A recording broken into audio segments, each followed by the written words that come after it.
Hello, everyone. In 1972, the first cabinet before independence was made up of just a handful of political parties. There was Pangu, there was the People's Progress Party, and there was the National Party. Two founding members of the National Party were part of the then Chief Minister Michael Somari's cabinet. They were the late Sir Thomas Cavalli and the late Sir Yambaki Okuk. Over the last 46, 47 years since independence, the party has changed leaders, lost some members, and gained some as well. Today, the leader of that party is the member for Sinasina Yangomul and Minister for Petroleum, the Honorable Kerenga Kua. He is today our guest on Your Vote Matters. Member, thank you for your time on this program. Thank you, John, for bringing me onto the program. Okay. We'll talk about your policies, your history in politics, and in your private life as well. But let me start off like this. Tell us about yourself. We see Kerenga Kua. How was it? How was your early days? Where did you go to school? How did you go to university and become a lawyer and a politician at the end?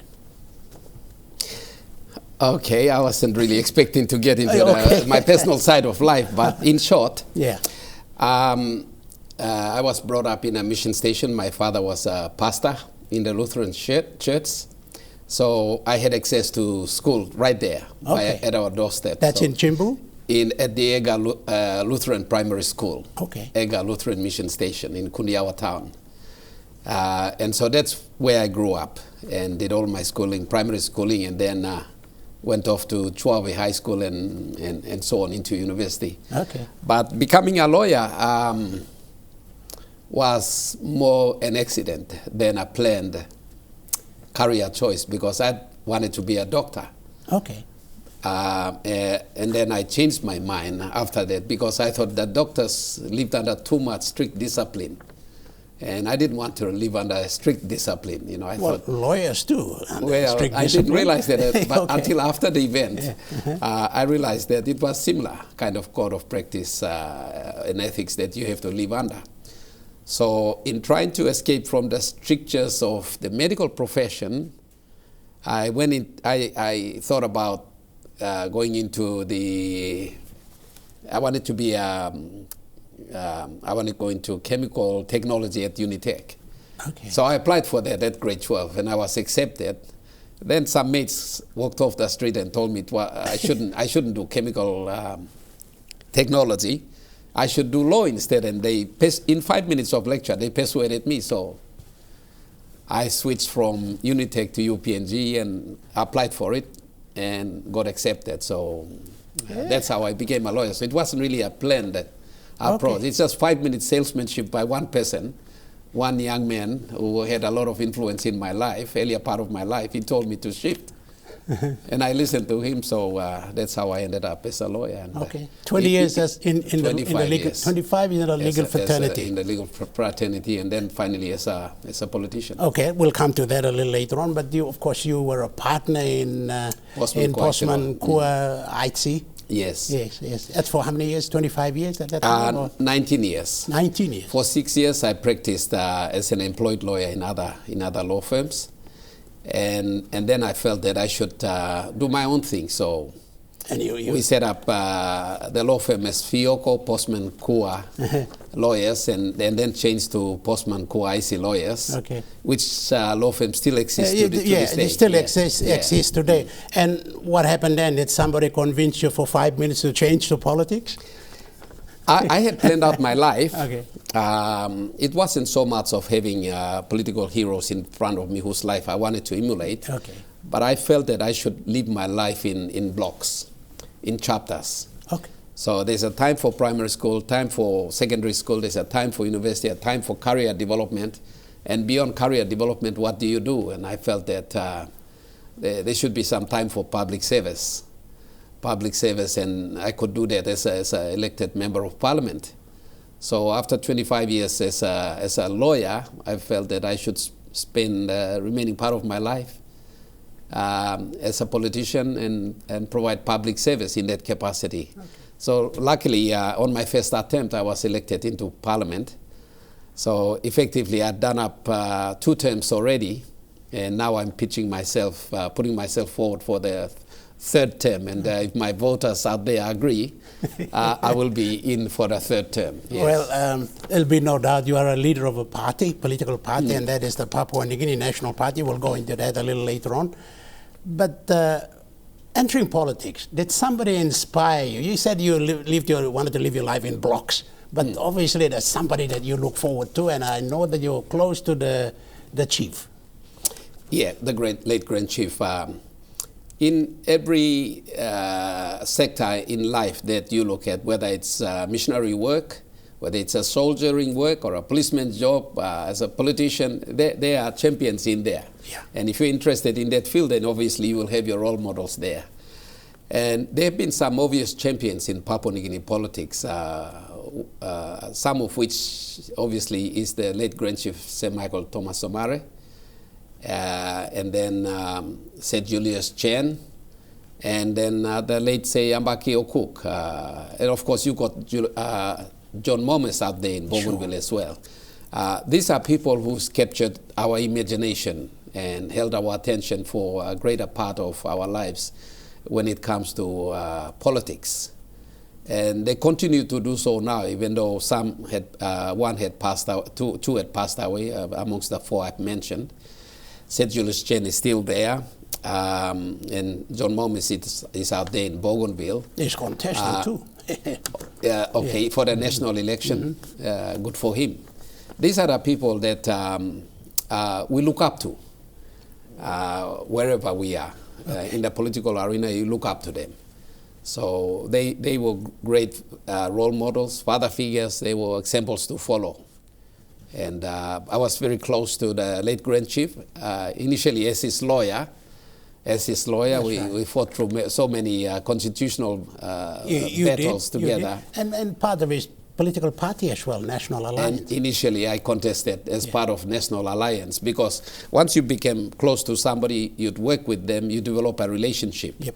And in pursuit of your own career progression, you don't just ditch those relationships.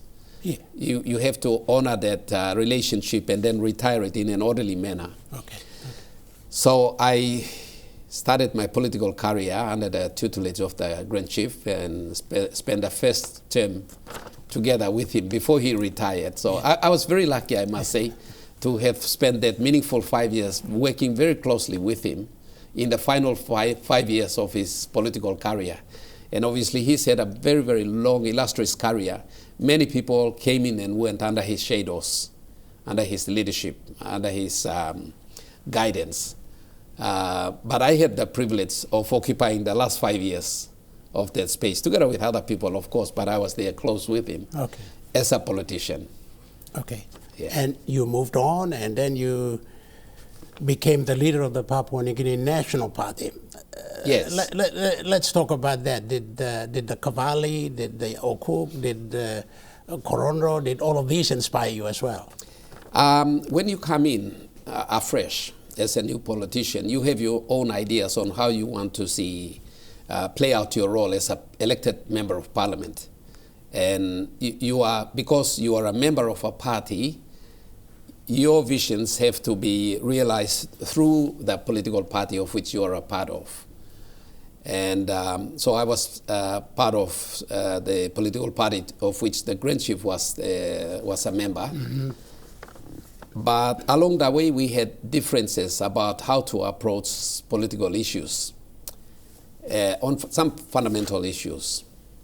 And I felt that my version of what I believe should be the way I live out my career as a politician was not going to be achieved if I continued in that alliance. So I had to make a serious decision to move on. So I consulted the Grand Chief when he was alive, and I chose a time that suited him and myself as well, and then amicably made my exit. Okay. But then you have to find a new home. Yes. You have to find a new home. And so why the PNG National Party, and why not the Country Party or whichever party?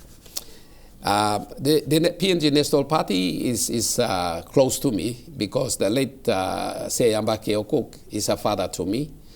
And so I had to make a decision, and I also realized that National Party has already got a ready-made platform of popularity along the length and breadth of Papua New Guinea. It's already a known and well-established party. It's a good brand. It's a good brand. Yeah. If you look at all the past leaders, they've had a pretty good, solid, and clean reputation. Yes. Cleanliness in reputation in the political landscape today is a rare commodity.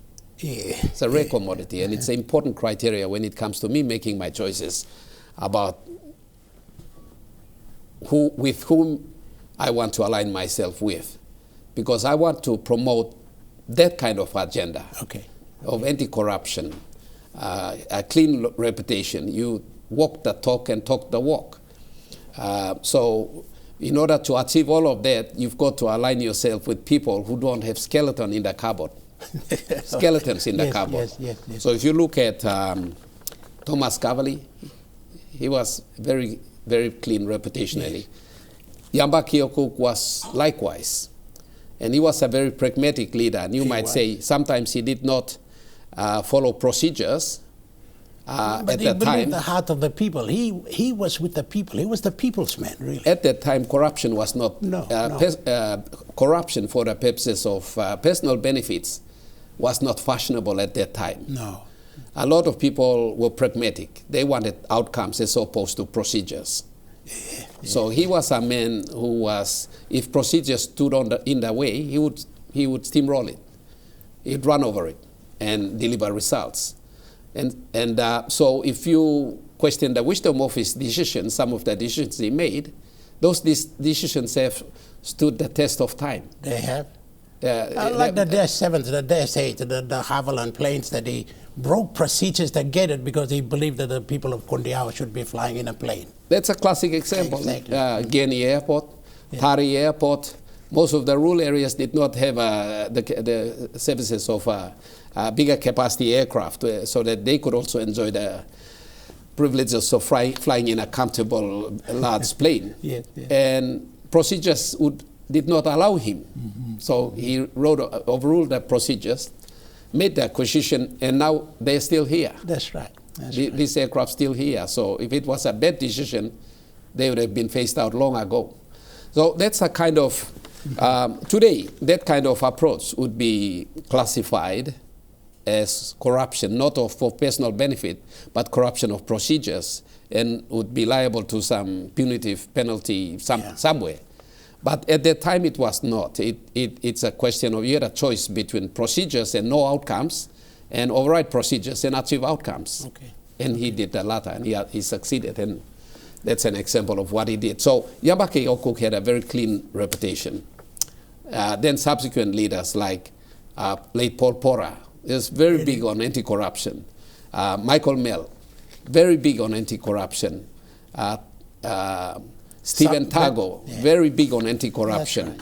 Member for Oro at that time. Yeah, at that time, yes. Ijivitari, I think. Yes, in the Oro province, yes. In the Oro province. Late Joe McTainey, very big on anti-corruption. So the party has had its political fortunes and misfortunes along the way. Sometimes it had representation, other times it didn't. I'm now the current party leader, and even though when I came in there was no member, I became the only member with Ronnie Knight, member for Manus Open. We together rehabilitated National Party after the death of late Joe McTainey. And we've kept it alive to the end of 2017, went into the election again, and here we are, going into another election. And currently you have 2 members? We had up until recently 2 members, but we lost one at the eve of election. And but that was the member for Samurai Murua. He's been a fantastic man, a member of the PNG National Party. He was very faithful, very loyal, stood with me for 5 solid years to the eve of the election. Then he had to think about taking defensive positions to defend his seat. So. Next on Your Vote Matters. Speaking for myself, if I felt I didn't have it, seriously speaking, I will not seek re-election. That's the way I approach my life.